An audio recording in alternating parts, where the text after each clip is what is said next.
This is a presentation of Northeast Streaming Sports.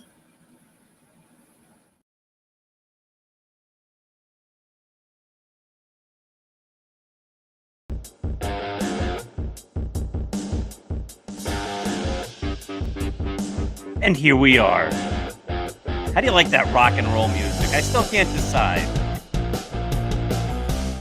Is the rock and roll music a good touch? Welcome to the Start Spreading the News show. Let's make tonight a great night. We'll turn that music off. I can't decide if I like the music or not. Listen, if you can't make it a great night, if you can't find anything good to make tonight great, well, then you have a job to do.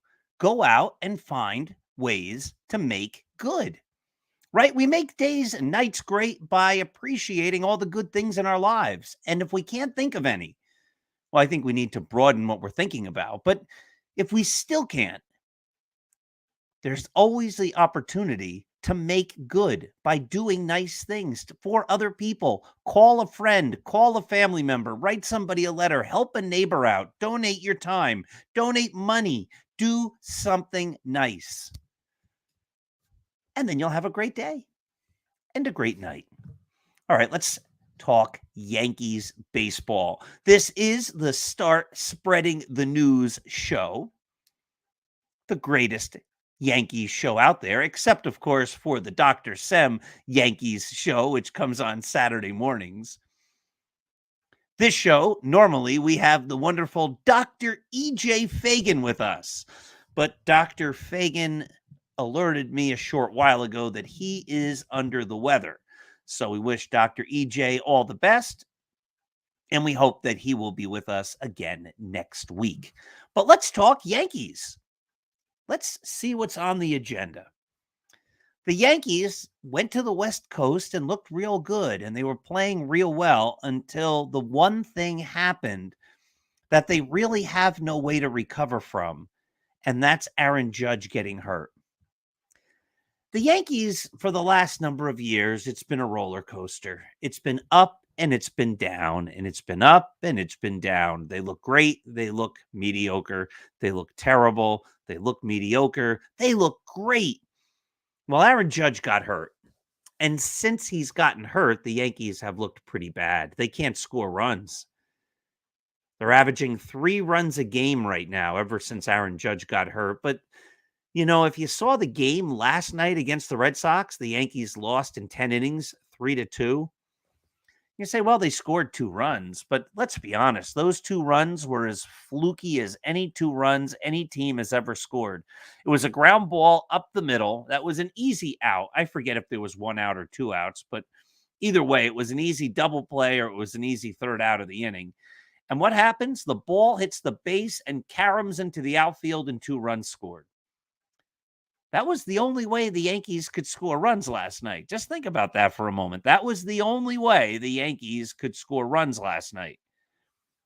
The only way they could score runs was because a baseball, a routine out, hit the base and caromed away from the fielders enough to let 2 runs scored. Without Aaron Judge, the Yankees are a very ordinary team. I was saying this before the season. I said this a lot over the winter. The Yankees don't really have much offense coming from the catcher position. They can't expect much from the catcher position.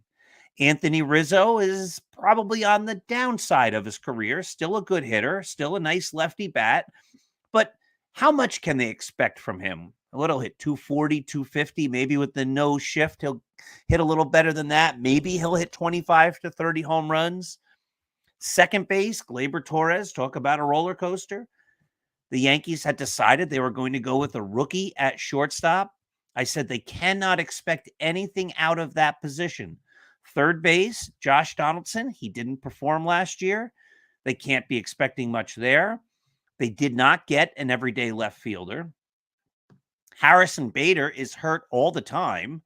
And then there's Aaron Judge and the DH, Giancarlo Stanton, who I have said, I believe is on the downside of his career. I think he's toast.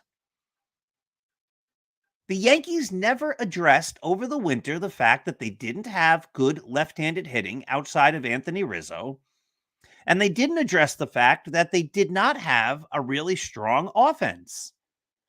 So they put their hopes in the fact that it looked to be a pretty good defensive team, and it looked like they were going to have a very good starting rotation until that fell apart. And we could talk about the rotation, and maybe we will today. I have a lot, of course, to cover, but they built the offense basically around Aaron Judge. That's what they did. It was an offense built around one player with the hopes that he was going to replicate what he did last year. And when he's been in the lineup, he's been great. And this was a fluke injury. No one can criticize Aaron Judge for getting hurt. I mean, you should criticize the Dodgers and their stadium because crashing into the wall and he breaks his toe, I guess, on that cement that's right there. That's just negligence, right? How do you have a stadium like that in the year 2023? How is that even possible, especially for a big market team like the Dodgers? And because of their stadium, that might have sunk the Yankees' chances in 2023. Because without Judge, they don't score. They don't have a lot of great players in that lineup. The team is built on guys who are oft injured. That's just a fact. And even when they're playing, there's not a whole lot there offensively. No lefty bats except for Anthony Rizzo. They never got a left fielder. And we're going to talk about the outfielders in a moment because I'll share some numbers. I'll share some numbers that are going to knock some people's lights out. You're going to say, whoa, I thought it was bad, but I didn't realize it was that bad. But it's pretty bad. The Yankees decided to address left field by a wing and a prayer, by bringing in players off various scrap heaps. And what are you going to get when you get guys who are underperformers? By and large, you're going to get players who underperform. And they built their team with this hope that Harrison Bader was going to be a cog in the lineup. And when he plays, he's been exciting and he looks really great. But he doesn't play enough. And does anybody believe that when he gets back in the lineup that he's actually going to perform and stay healthy? I think the pattern has been well established, and we've gone over it a million times here. He plays fewer and fewer games every single year, and it's not like he's getting younger. He's getting older, and he's going to turn 30 during the season next year. I don't think he'll be a Yankee next year. I hope he's not a Yankee next year. I hope the Yankees don't offer him a contract extension or a free agent contract. You can't build a team around players who aren't in the lineup. Or if you do, you better have a deep reserve of players who can fill in when those guys who are often hurt are often hurt. And the Yankees didn't do that. They never addressed what they would do if Harrison Bader got injured. And the fact that he's injured should come as no surprise. When they acquired him, he was hurt. He didn't even play more than the first month after they got him. And then the fact that he gets hurt the next year, you just look at his history. As much as you look at his batting average and his range factor and how many home runs he hits, and if he hits well in different stadiums or hard hit percentage or launch angle or any of that kind of stuff, you also have to look at, does he stay in the lineup? And he doesn't. And if you don't have a good backup, no matter how great that player is, the team suffers when the great player isn't there, and he hasn't been there enough. The first job to greatness, the first part of being great is showing up. You have to be there. You can't be great if you're not playing, and he doesn't play. That's the problem. And when he doesn't play, because the Yankees never addressed a different outfield position, left field, then they're short 2 outfielders because now they're trying to piece together center where Bader plays and left because they never addressed it. It's a problem. But speaking of left field, the Yankees have a tremendous history of some great left fielders. None better, of course, than Roy White. And if you're around on Thursday, June 15th at 7 o'clock p.m. at the library in Wyckoff, New Jersey, Roy White will be there with me. You need to pre-register. Go to the Wyckoff Public Library webpage. But this is your chance, a free event to see Roy White and me. And you can then listen to Roy White tell stories about his career. You can hear Roy White answer questions. You'll have an opportunity to buy the greatest Yankee biography, the greatest baseball biography that came out this year, Roy White from Compton to the Bronx. This is Roy White's autobiography, of course, written with me. So that's this Thursday. I hope many of you can come out. Don't just show up. You need to pre-register. There are a limited number of seats, but go to the Wyckoff Public Library webpage and sign up. And I hope to see you on Thursday. That'll be great. Roy White was a great left fielder. The Yankees don't have a great left fielder. The Yankees don't really have great outfielders outside of Aaron Judge. And forgive me here, but I'm going to go through some of these statistics. And as I previewed a few moments ago, I think these are going to knock some people's lights out. I think they're going to say, "Ooh, I didn't realize they were that bad." Aaron Judge is great. We've talked about that. It's self-evident. That's one of the three outfield positions. There are two others. These are the players the Yankees have tried to fill in the other outfield positions with this season. The Yankees have had 12 different players playing in the outfield so far this year. 12. We're not even halfway through June, and they've gone through 12 different outfielders. Most of them picked up off the scrap heap. Many of them, or at least a few of them, had never played outfield before this year or last year. So there's Giancarlo Stanton, who, if we look at OPS plus, and that's going to be a statistic I use a lot here, he was 10% better than the average player last year offensively. His OPS plus was 110. 100 would be the average player.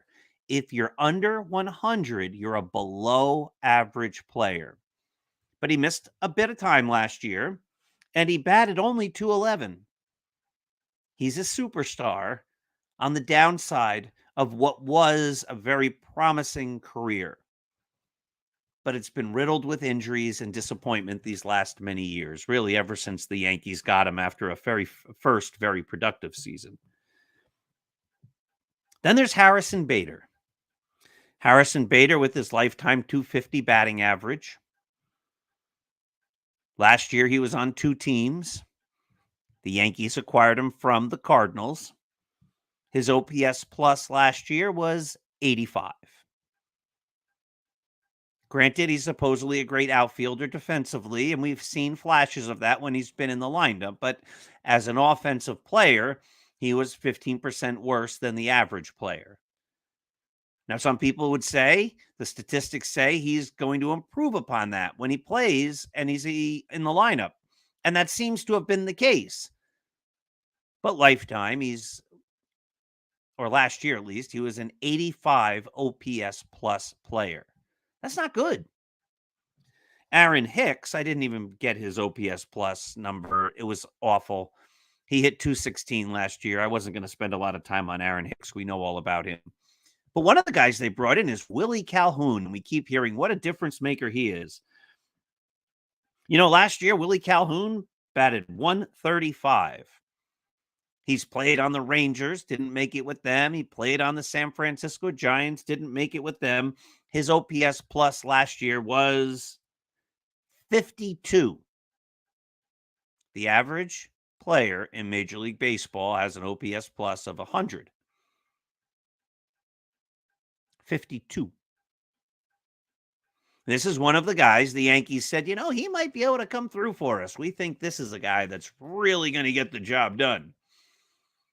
52 is a long way from 100. Then there's IKF, Isaiah Kiner Falefa, who has until this year, and he's looked okay in the outfield, but until this year, he was a lifetime infielder. Never had played in the outfield. The Yankees, out of desperation, said, let's make him an outfielder. And he's played okay out there defensively, but he's never been a hitter. His OPS plus last year, 84. Remember, if you're under 100, that's not good. That's sub replacement player, if you will. It's worse than the average major leaguer. And this was a guy the Yankees said, yeah, I think we can have him play outfield. IKF. Seems like a nice guy. It's hard to root against him. It's easy to root for him. But that doesn't mean he is the player you want representing your team if you think your team is supposed to be championship caliber. He bounced around last year. He was on the Rangers, and then they traded him to the Twins, and then the Twins flipped him to the Yankees. That's a couple other franchises that said, yeah, we don't think this guy is the answer for us. The Yankees said, yes, he's our guy. He's a shortstop who won a Gold Glove at third base that we're now going to make an outfielder because we have nobody else. Oswaldo Cabrera, similar type of story, a lifetime minor league infielder. The Yankees, out of desperation, put him in the outfield. Had some flashes last year, and it seems like the league has caught up to him. I believe this year he's still hitting under 200. He's looked completely overmatched. You know, usually when you bring up a prospect, you do everything you can to make sure that prospect feels comfortable in the major leagues. The Yankees don't seem to do that. They seem to figure out a way, no matter which prospect it is, to handle them the wrong way. With Cabrera, they said, let's stick him in the outfield. Maybe he can do it. And he's done okay out there. Not terrific. But remember, if you're spending, there's only so many hours in a day, right? And if you are spending your time learning to play a new position, that's time you're not spending learning to hit the curveball or a slider or just to get enough repetitions in the batting cage. If you're learning to play the outfield, you're not working on your hitting. If you've made it to the major leagues as an infielder, granted, some players can make the transition, but the Yankees, as we just noted, are trying to do that with IKF. And last year and this year, they're trying to do that with Oswaldo Cabrera. And it hasn't worked. How about Franchy Cordero? Franchy Cordero has bounced around from the Padres, the Royals. I think he had some time maybe with the Red Sox. I'm not quite sure about that. His OPS plus last year was 91. Maybe it was the Orioles. I'm forgetting. Tampa? Did he get cut from Tampa in spring training? I'm forgetting. I didn't go through all the spring training stuff, but his OPS 91. Again, sub 100. These are the guys the Yankees brought in to address left field. Guys who aren't even average Major League Baseball players as hitters. And at the same time, they're saying we're a championship club. We have a great right fielder. We have a very good center fielder who, when he plays, is great, but he's never there. And we're not going to address left field. So when the center fielder who can't stay on the field isn't there, now we have two positions we can't cover, and we're going to try to fill those positions with guys out of position or guys who don't hit even at an average major league level. And yet, we're going to tell our fans that we're all in. Come to Yankee Stadium, home of the New York Yankees. And this weekend, we're going to celebrate the Yankees' 27 World Championships. Hasn't been one in a long time. They love to sell us on all their victories. But it seems like year after year, they get further and further away from those victories. Oh, they brought up Jake Bauers. Now, Jake Bauers didn't even play in the major leagues last year. He owns a lifetime .213 batting average. Again, my notes are a little sloppy here. I don't like to look on the internet at websites while we're doing the show, but he's bounced around from Tampa to Cleveland to Seattle. Lots of teams didn't want Jake Bauers. The Yankees seem to think they fixed his swing. He's had some good swings. He's hit some good balls, but is that a player you try to build a championship team around? Maybe if your goal is the wild card and you have lots of good players around, you say, yeah, we can take a chance on a guy like Jake Bauers. High draft pick, highly valued prospect many years ago. Maybe he can finally find it and turn it around. Maybe. But it seems like the Yankees are building their whole outfield, or at least 1/3 of their outfield, on these long shot guys that maybe, just maybe, could turn it around. Oh, Billy McKinney.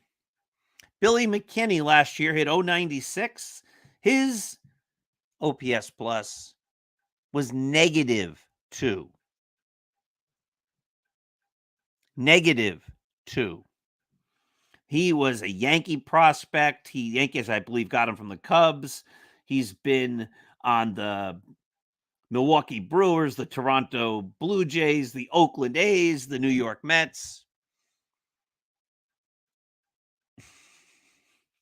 There's Estevan Florial, I believe, played in one game this year for the Yankees. In the minor leagues, he's hitting about $9 million. I've talked about him for over a year now, saying he deserves a chance, but for whatever reason, the Yankees won't give him a chance. So he's tearing up the minor leagues. He has a history of always doing better when he goes to a level the second time he's there, like his second year at AAA. Florial was one of these guys. They told us, you just wait till he makes it to the major leagues. This guy's the future. And then he gets close and they never play him. They bring him up, they send him down. They bring him up, they send him down. They bring him up, they send him down. He strikes out too much, they say. Maybe that's true. He's hitting a ton in the minor leagues this year.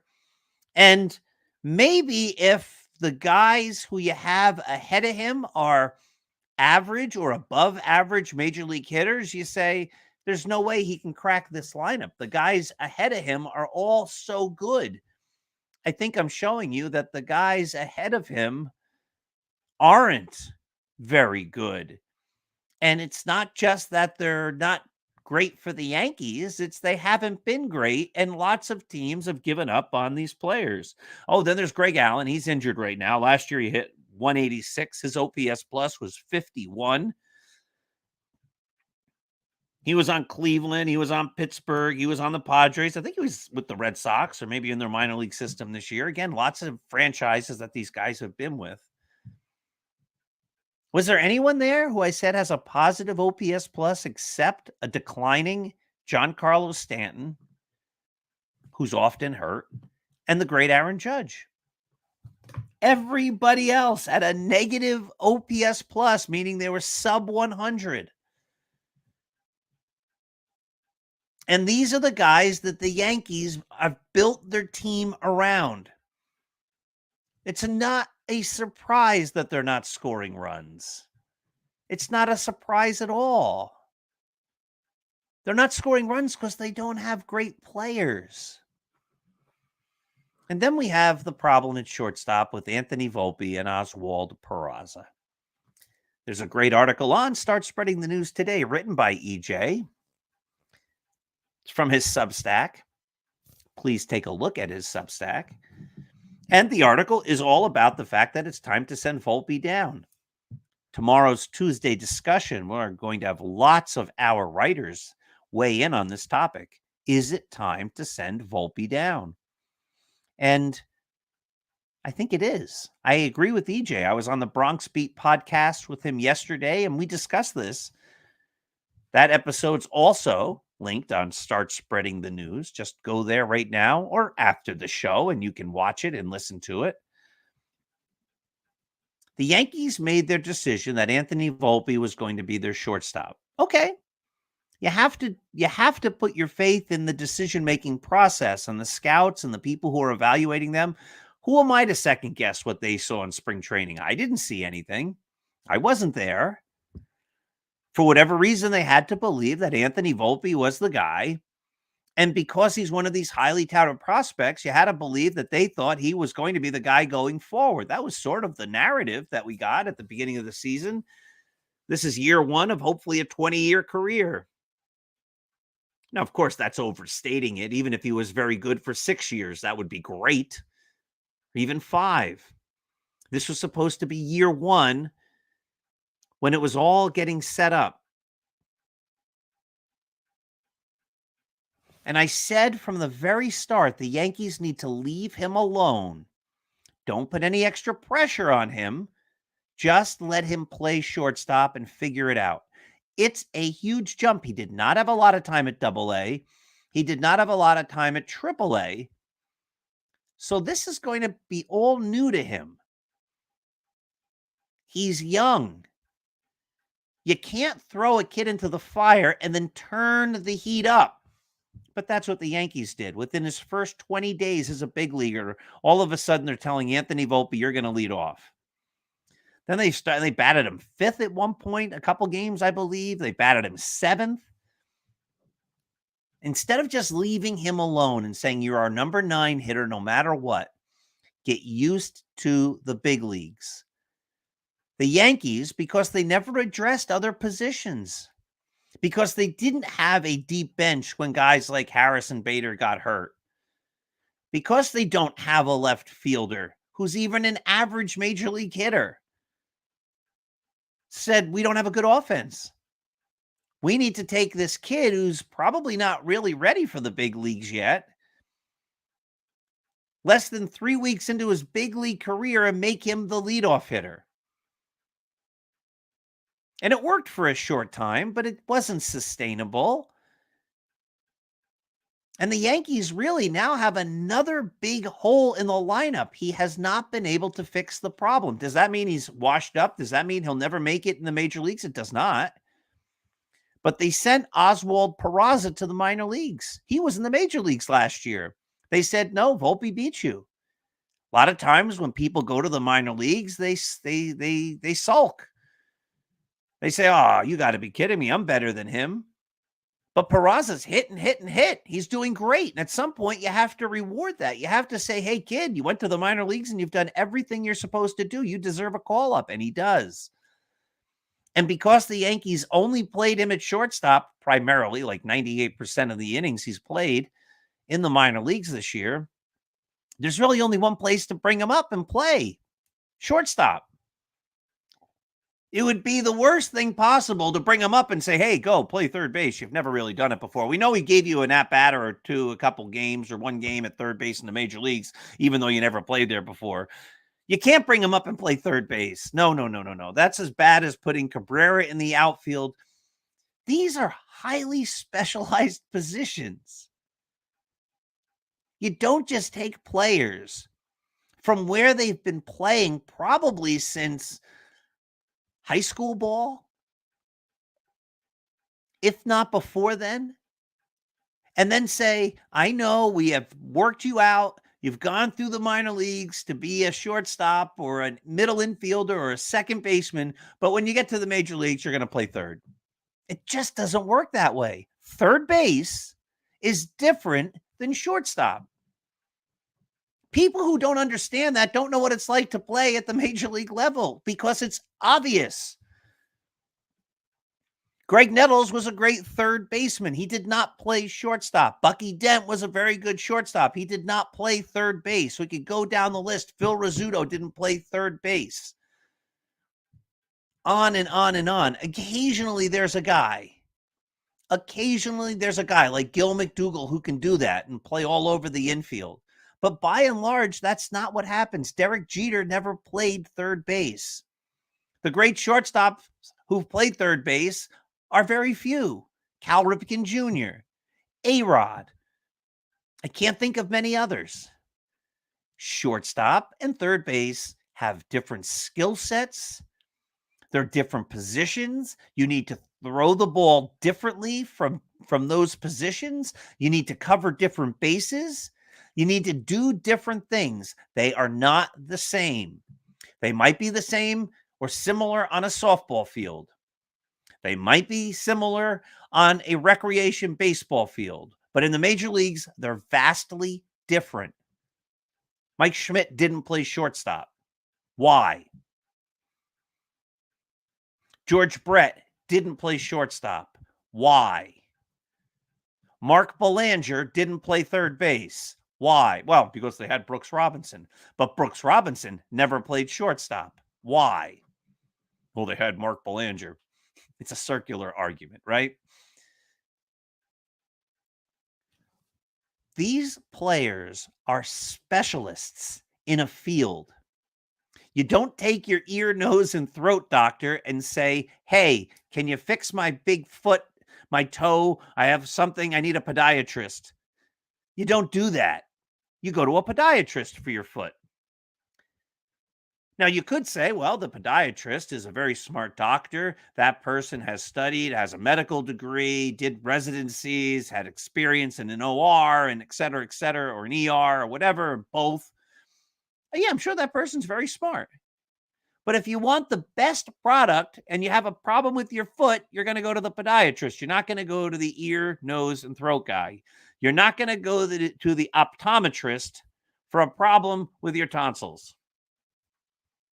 Even though the optometrist may know a lot about tonsils because it was part of the training in medical school, you're going to go to a throat person when the question is about your throat. It's the same idea. If you have a shortstop, that kid plays shortstop. The place to learn to play another position might be in the minor leagues. But since the Yankees didn't play Peraza mostly at any other position than shortstop, when they bring him up, he has to play shortstop, and he deserves a call-up. So that's the dilemma. He deserves to be called up. He can only play shortstop. At the exact same time, the Yankees have a shortstop. As much as we may love him, as much as we may hope he's going to be great, who isn't great right now. I think one reason he's not great is the Yankees messed him up. Hey, kid, you're the leadoff hitter. What? Okay, I'll do it. Who wouldn't? But there's a big pressure playing in the major leagues. And that doesn't mean that he's not strong. That doesn't mean he doesn't have a lot of character. That doesn't mean he isn't confident. What it means is it's awful tough to play Major League Baseball. And right now, he's not doing a good job playing Major League Baseball. At the same time, the guy playing the exact same position in the minor leagues is. At some point, you have to reward the guy in the minor leagues doing a great job. You can't say you're doing a great job. We're so proud of you. Keep staying down there. No. That's not how it works. This is a results business. And the results for Volpe at the major league level, unfortunately, sadly, haven't been there. Not for weeks. He needs to go to the minor leagues and figure it out. Now, if the Yankees were smart, they'd bring up Peraza, put him at shortstop, and for Volpe, they'd say, look, kiddo, we're not putting our eggs in the Peraza basket at shortstop. So you need to learn a new position. EJ likes to think of maybe putting Volpe in the outfield. Maybe that works. But where should they practice that? In the minor leagues, not in the major leagues. Maybe you start working him out at second base, and then that makes Gleyber Torres expendable if Volpe can figure it out down in the minor leagues. Time to do that now so the Yankees get a couple of weeks of good watching Volpe in the minor leagues to make a determination. Is he fixable? Can it be fixed? Can it be fixed this year? Can he play second base? Because if he can, the Yankees have a lot of holes in their lineup. Maybe you could trade Gleyber Torres for a player who can help them win this year. But again, if Aaron Judge is out for a long time, I don't think there's any hope, no matter who they go to. It's a team that has decided to try to win by doing confusing things, by messing up with young players, by using them incorrectly, by getting players off the scrap heap who were not even average hitters last year, and somehow thinking that, oh, they're going to put on the pinstripes and become great. It doesn't work that way. It does sometimes, but not always and not often enough. And if you're a team that just wants to, be in the middle of the pack and give the fans something exciting and some new players to root for, that's great. But if you're a team and you're telling your fans and charging top prices and saying we're a world championship team. That's just not the way to build a world championship team. I'm sorry. It's not at all. No way. The other day on the Dr. Sem show, I thought it might be fun to break out an old Yankees yearbook. So I dug out this old jobby from 1979. This was those early years when I first started loving the Yankees. There they are celebrating the World Series victory on the cover of the yearbook. The Yankees had won the World Series in 1977 and 1978, and the hope was that they'd do it again. Of course, they didn't. But I thought it might be fun if we just opened up the yearbook to a random page and I did a little reminiscing about one of those players.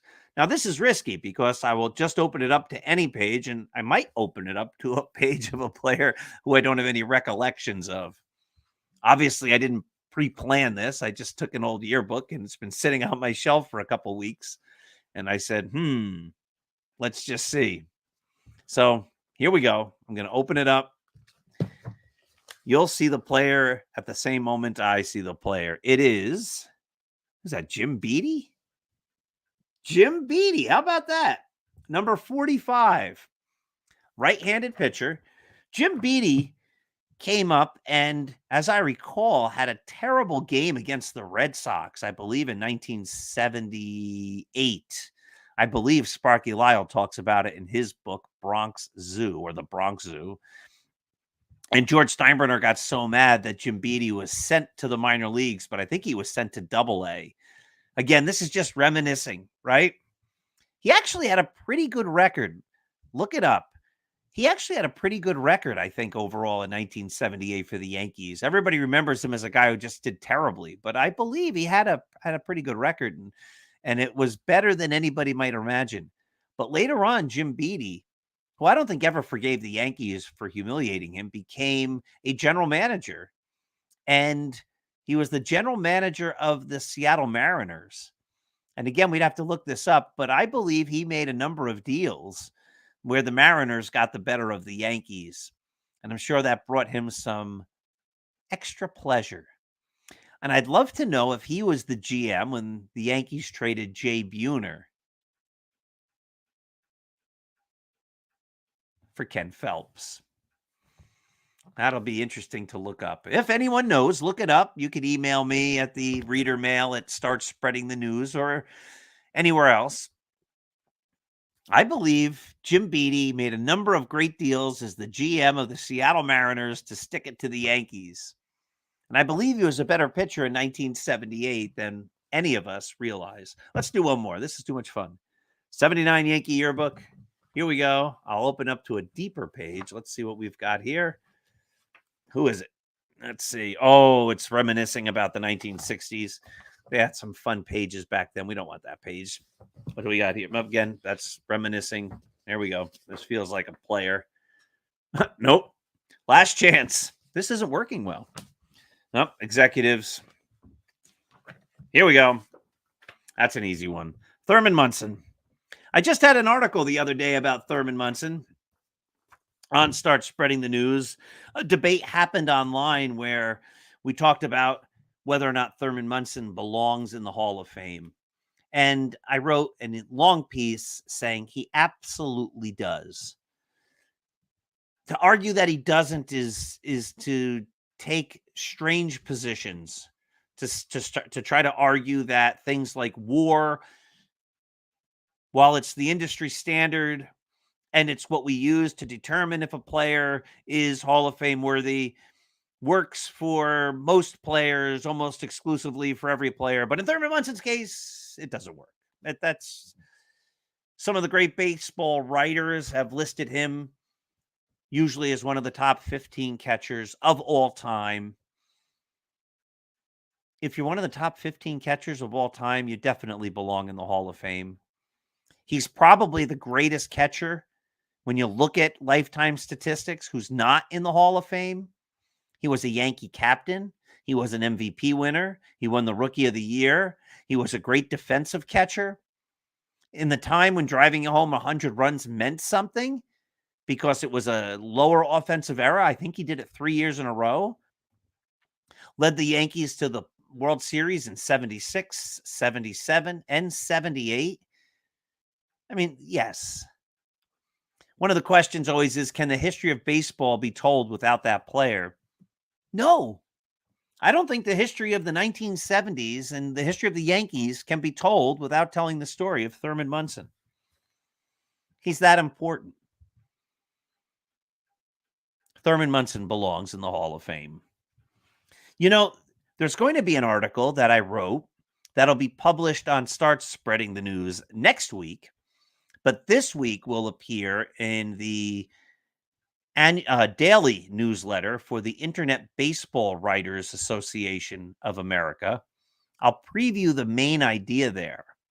Is I start talking about the idea of the Yankees Mount Rushmore. Now, Mount Rushmore, of course, is a place where we honor 4 of the greatest presidents in U.S. history. Well, if we were going to look at Mount Rushmore, if it was a Yankee Mount Rushmore, who would those first 4 players be? But the bigger question is, if Aaron Judge continues as great as he has been through the remainder of his contract with the Yankees, would he be good enough to make the Yankee Mount Rushmore? What do you think? If you had to look at the history of the Yankees, who would be the 4 players you would put on that Mount Rushmore? Mike Whiteman, thank you, Mike, saying that he was the Expos GM too. I don't remember that, Mike Whiteman. And then I think he had a typo. So he fixed it right there. Thank you, Mike. Maybe you could check it out. I don't like to start looking things up while I'm doing the show. I find it probably gets boring to have me looking at things while I'm talking. So if you could look that up, that would be great. And let me know if you're still watching, if he was the guy who made the Buhner for Phelps trade. And also, I think we discovered this playing a remote Stratomatic game together. I believe I had the 78 Yankees and you had the 61 Yankees. I believe you won because I think every time we've ever played, you've won. But I had to go bring in a pitcher, and I went to Jim Beattie, and in my mind, he was terrible. Oh, Jim Beattie never made it as a Yankee. But as I recall, his numbers were better than we thought, and we discovered he was a better player than we remembered. So good stuff there. As I thought about the Mount Rushmores for the Yankees, like if Judge isn't one of the 4 greatest Yankees of all time, does he make the second Yankee Mount Rushmore? Is he one of the top 8 players of all time? It brings me again to the idea of Monument Park, where the Yankees honor, well, where they're supposed to honor their greatest players, but where they arbitrarily honor some of their players. Some of their greatest players are nowhere to be seen around Monument Park, and that, of course, includes the great Roy White. Roy White, who played 15 years as a Yankee and was classy throughout the entire time and never brought them any bad publicity, was just one of the standout great players of his era, who's right up there on the all-time Yankee lists in virtually every category, belongs in Monument Park. Better player than a lot of the players out there, including some who were recently honored. The fact that he's not there it's just wrong. It's wrong on so many levels, and it's wrong that the Yankees executives, the people who run the organization, feel they have enough power, and I guess they do, but that they control the story of the franchise.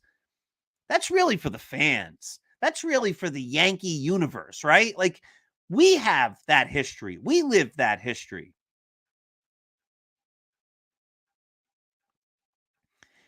But the Yankee executives are the ones who say, like, we're going to let this guy be remembered and we're not going to let that guy be remembered. Hank Bauer, another great outfielder, a war hero, deserves to be in Monument Park. He was a better player than Paul O'Neill. Nothing against O'Neill. It was fun rooting for Paul O'Neill. But Hank Bauer was a better player. Roy White was a better player. And they deserve that same recognition. It shouldn't be political. It shouldn't be anything. It should be, was this guy a great Yankee? Let's put him where he deserves to be. A couple weeks ago, the Mets honored a whole bunch of guys. Why can't the Yankees do that? There's a bunch of Yankees. How about Greg Nettles behind me, the greatest third baseman in the team's history? Maybe you want to say A-Rod was better. Maybe A-Rod had better stats, but A-Rod didn't represent the Yankees the way Greg Nettles did. Greg Nettles was a better Yankee overall, and he was a captain. The Yankees captain, Greg Nettles, not in Monument Park. How can that be? Do you know many third basemen are in Monument Park? 0. How does that make sense? The Yankees as a franchise basically tell their fans, yeah, we never had a good third baseman because we don't have any of them in Monument Park. Because we decide the players we think you should remember. And if we don't think you should remember those players, they're not going to get remembered. We're not going to put them out there. It's wrong. It's absolutely wrong. Mike Whiteman, one of the best. Beatty was the Expos GM from 1995 to 2001, and he's the guy who dealt Pedro Martinez to Boston. Oh, my goodness. He makes a great point. Now, that is revenge. Thank you, Mike. Oh, my goodness. Mike, could you, if quickly before we go off, if you could let me know his record in 1978. I think he had a good record.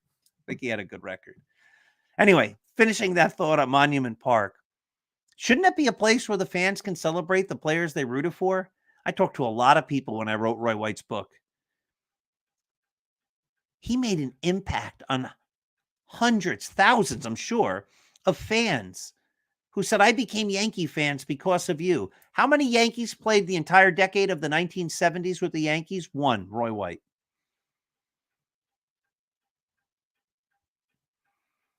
Classy, an excellent player, represented the team well.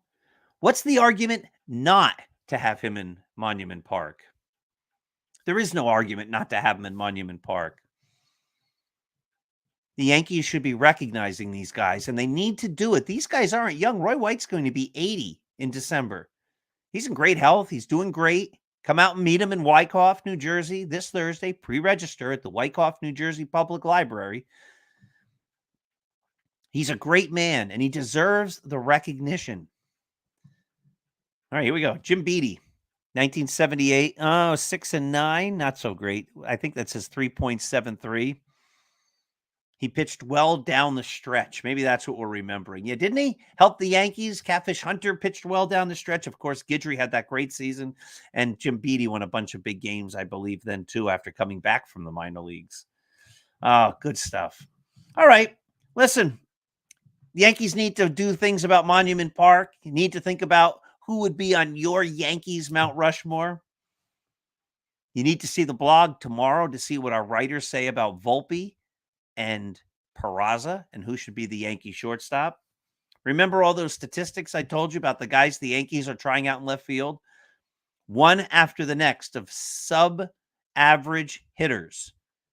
And at the same time, they're telling you they're a championship team. Not good. This has been the Start Spreading the News show. I'll tell you what I'll do real fast here is we'll put up the ad one last time. Roy White, June 15th, 7 p.m. Let me take Mr. Whiteman's comment off there. We'll take the banner off of there. Excuse me again. Roy White, Thursday, June 15th, 7 p.m. at the Wyckoff Public Library. You need to pre-register, so make sure you do. Thank you for watching. I'll be back Saturday morning at 7 a.m. with more great Yankee talk. This week, I'll also be on the Mac and Jack debate show. I've missed a number of weeks. I was at a big book festival this Saturday. It was a lot of fun. Met a lot of people, lots of baseball fans, lots of fans of writing. Good stuff. Fun to pretend to be a big-time author. I guess it's fun to be a little-time author or something like that. Have a great day. Let's go Yankees, and we'll see you again real soon.